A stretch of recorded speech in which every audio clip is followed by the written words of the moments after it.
Assalamu alaikum dear viewers, hope you will be fine and having good time. In our previous video we have already discussed the lesson going places. It is a introduction and summary. तो कल हमने देखा कि ये lesson का जो subject matter main जो इसका क्रक्स है वो किस बारे में है. That is about the adolescence fantasising hero worship and no use of building castles in the air. तो जो एडोलसेंस टीन एज में इंसान फैंटिसाइज कर जाते हैं क्योंकि अभी उसमें इतनी ज़्यादा मैच्योरिटी नहीं होती हैं. तो अभी वो ज़्यादा लॉजिकली या रीज़नेबली सोचने के लायक नहीं होता है, उनमें इतनी रैशनलाइजेशन नहीं होती हैं. तो ज़्यादातर वो फैंटिसाइज करते हैं और हीरो वर्शिप होता है, कोई ना कोई उनका आइडियल होता है जिसको वो कॉपी करने की कोशिश करते हैं, जिसके पीछे वो भागने की कोशिश करते हैं. And apart from that the writer wants to convey as a message no use of building castles in the air. तो ख्याली पुलाव पकाने से या ऐसे ही फैंटेसी करने से, इमेजिनेशन करने से कुछ नहीं होता. You have to be practical, आपको प्रैक्टिकल होना पड़ता है तभी आप कुछ लाइफ में अचीव कर सकते हैं. And you have to face the realities, आपको रियलिटीज़ का भी सामना करना पड़ता है. तो इसमें हम देखते हैं कि जो इसमें मेन कैरेक्टर है that is the Sophie. She is a day dreamer and she aspires to be many things. वो बहुत सारी चीज़ें एक साथ करना चाहती हैं.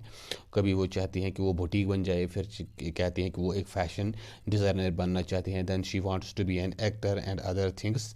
तो ये लेसन उसी पे बेस्ड है, वही इसकी प्रोटागोनिस्ट हैं.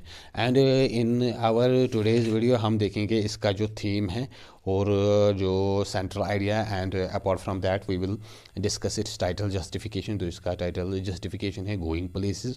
वो किस हद तक स्टोरी के साथ मैच होता है.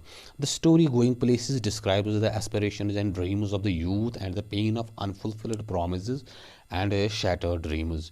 जो हमारी लेसन है गोइंग प्लेसेस ए.आर. बर्टन की ऑफ क्लास 12th, तो डिस्क्राइब करते हैं कि एस्पिरेशन जो इंसान के एक ख्वाब होते हैं और ड्रीम्स जो सपने होते हैं ऑफ द यूथ, खासकर जो यूथ होते हैं, जो नौजवान होते हैं.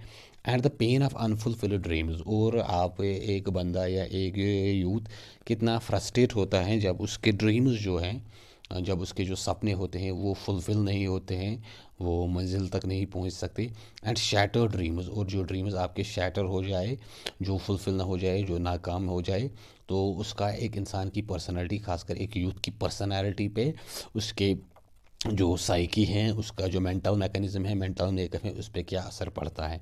It deals with the complexities of human relationships. Actually this lesson deals with the complexities of human relation. अगर हम इस लेसन को डीप में पढ़ें तो इसमें भी जो कॉम्प्लेक्सिटीज़ हैं ह्यूमन रिलेशनशिप की, इंसानी रिलेशनशिप में जो कॉम्प्लेक्सिटीज़ आती हैं कि इंसान की जो सोशल रियलिटीज़ होती हैं, जो सोशल फैक्टर्स होते हैं, वो आपको एक्सेप्ट करने पड़ते हैं. आप वो चीज़ एस्पायर नहीं कर सकते जो आपके जुरिसडिक्शन में नहीं, जो आपकी एक्सेस में नहीं, जिस पे आप, जहाँ तक आपकी पहुँच नहीं है. तो लेसन उस बारे में भी हैं अलॉन्ग विद द एडोलसेंट फैंटासाइजिंग. और जो एडोलसेंट्स होते हैं, टीनेजर्स होते हैं, चूँकि अभी वो ज़्यादा मैच्योर नहीं होते हैं, उनकी अभी अक्ल उतनी ज़्यादा मैच्योर नहीं हुई होती हैं, तो ज़्यादातर वो फैंटेसी में फंस जाते हैं to building castles in the air, ख्याली पुलाव पकाने में, एंड हीरो वर्शिप. और वो हीरो वर्शिप में फंस जाते हैं, किसी को अपना आइडियल बनाते हैं और फिर उसी के बारे में रात दिन सोचते रहते हैं, उसको कॉपी करते हैं या उसको फॉलो करने की कोशिश करते हैं. But we are not able to see the realities. तो टीन एज में वो रियलिटीज़ या जो सोशल रियलिटीज़ होती हैं, समाजी हकीकतें जो होती हैं, तो वो चीज़ उनकी समझ में नहीं आती. तो फैंटेसी या हीरो वर्शिप के ज़रिए वो इन रियलिटीज़ से एस्केप करने की कोशिश करते हैं. So this is the theme of the lesson. Apart from that we will discuss the justification of the title. इसका टाइटल है वो थोड़ा बहुत अजीब है, थोड़ा बहुत डिफरेंट है, गोइंग प्लेसेस. तो टाइटल का, इस लेसन का जो सब्जेक्ट मैटर है, किस हद तक वो इसके साथ मैच होता है. The title of the lesson is justified. जो टाइटल है इस लेसन का वो बिल्कुल जस्टिफाइड है, बिल्कुल इस पर फिट आता है. As going places is an idiomatic expression. अगर हम देखेंगे this going places is the phrasal expression and idiomatic expression. एक तरह का वो प्रोवर्ब है या इडियोमेटिक एक्सप्रेशन है. Meaning meaning which means that someone is showing a lot of talent or ability and are likely to become very successful। इसके मतलब है कि कोई किसी में कोई बहुत ज़्यादा टैलेंट शो कर रहा है या एबिलिटी है किसी में, and are likely to become very successful, और चांस ये है कि वो आदमी लाइफ में सक्सेसफुल हो जाए। The lesson is about, actually ये एक विश है जो आप देख रहे हो कि किसी बंदे में ये विश है या वो ये टैलेंट दिखाने की कोशिश कर रहा है, एक तरह की वो इसको शो कर रहा है ताकि वो किसी की तरह लाइफ में सक्सेसफुल हो जाए, किसी को कॉपी करने की कोशिश करे। दैट हियर मीन्स फैंटेसी या विश फुलफिलिंग। आप कोई विश कर रहे हो या आप कोई किसी चीज़ तक पहुंचने की कोशिश कर रहे हो जो आपकी एक्सेस में नहीं है, जो आपकी एक्सेस से बाहर है। The lesson is about Sophie's wish. इस लेसन में जो मेन कैरेक्टर हैं that is Sophie, she is a teenage girl, और उसकी जो विश है और फैंटेसी है to come out of the treasury of belonging to lower strata, क्योंकि वो एक middle class lower class family से बिलोंग करती हैं, लेकिन उसकी जो फैंटेसी है, उसकी जो इमेजिनेशन है, उसकी जो ड्रीम है, विश है, वो ये है कि to come out of the dreary. जो मिडल क्लास फैमिली से एक वो ड्रेजरी, एक वो सख्ती है, एक वो स्ट्रगल में फंस जाते हैं। She wants to come out of this, she wishes, वो एक्चुअली विश करती हैं, she dreams to come out of this lower strata, lower section of society, middle class और lower class society, and to go places, और वो दूसरी चीज़ें achieve करना चाहती हैं, जो बड़े ड्रीम अचीव करना चाहती हैं, जो बड़े लोग हैं, जो बड़े आइडियल हैं उसके, उनको फॉलो करना चाहती हैं, उन्हीं की तरह बनना चाहती हैं।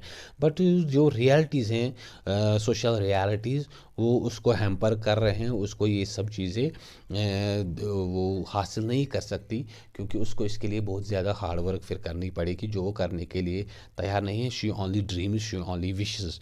It is a good thing to dream. ये बड़ी अच्छी चीज़ है कि आप कोई सपना देखो, आप किसी चीज़ को विश करो, कुछ हासिल करने की कोशिश करो। How dream should be realistic. लेकिन जो ड्रीम्स हैं, जो इस लेसन की मैसेज हैं, वो ये हैं कि your dream should be realistic. आपको वही चीज़, वही ड्रीम करना चाहिए, वही चीज़ देखनी चाहिए जो आप रियलिटी में हासिल कर सकते हो, जितने के आपके सोर्सेज हो, जितने के आपके वसाइल हो।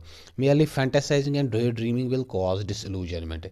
खाली आप ड्रे ड्रीम करोगे, खाली दिन में सपने देखते रहोगे, इमेजिन करते रहोगे और फैंटेसी करते रहोगे, ख्याली पुलाव पकाते रहोगे कि मैं वो करूँगा, ये करूँगा, without doing anything, will cause disillusionment. इससे आखिर में एक डिसइल्यूजनमेंट आता है, इंसान के तिलस्म जब टूट जाता है तो इंसान को फिर इससे दुख होता है, क्योंकि जब रियलिटी आपको फिर फेस करनी पड़ती है तो आपके लिए ये बड़ी मुश्किल होती है to come out of this day dreaming and fantasy. जब आपकी फैंटेसी और डे ड्रीमिंग फुलफिल नहीं होती तो फिर आप डिसइल्यूजनमेंट में चले जाते हो, जिससे फ्रस्ट्रेशन आ जाती है या दूसरे जो इश्यूज आते हैं।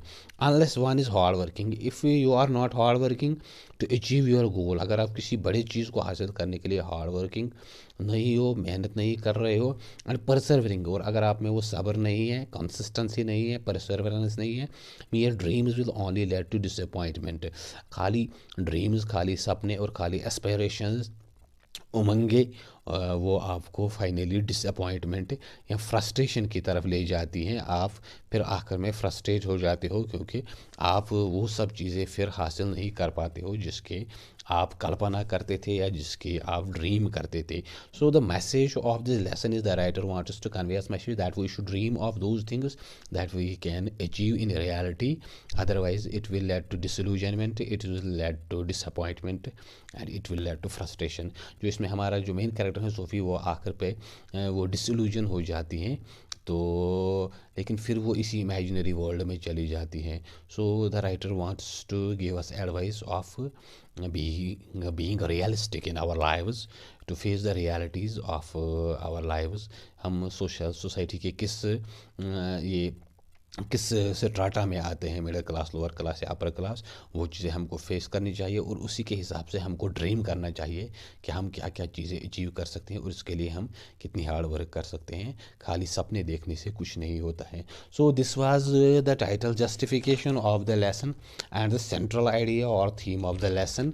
This lesson is didactic in nature. ये लेसन एक डायडैक्टिक, एक तरह की नसीहत है या एक तरह का ऐसे है on this fantasy of fantasizing by these adolescents। So I hope that you have understood the lesson। उम्मीद है आपको लेसन समझ आई होगी। अगर आपको कहीं कन्फ्यूजन रह गया है तो व्यू दे, शेयर करें और सब्सक्राइब करें और अपनी व्यू भी दी, ताकि हम इसको और इम्प्रूव कर सके और इसको फ्यूचर में और इसमें ये क्लैरिटी ला सके। Thank you.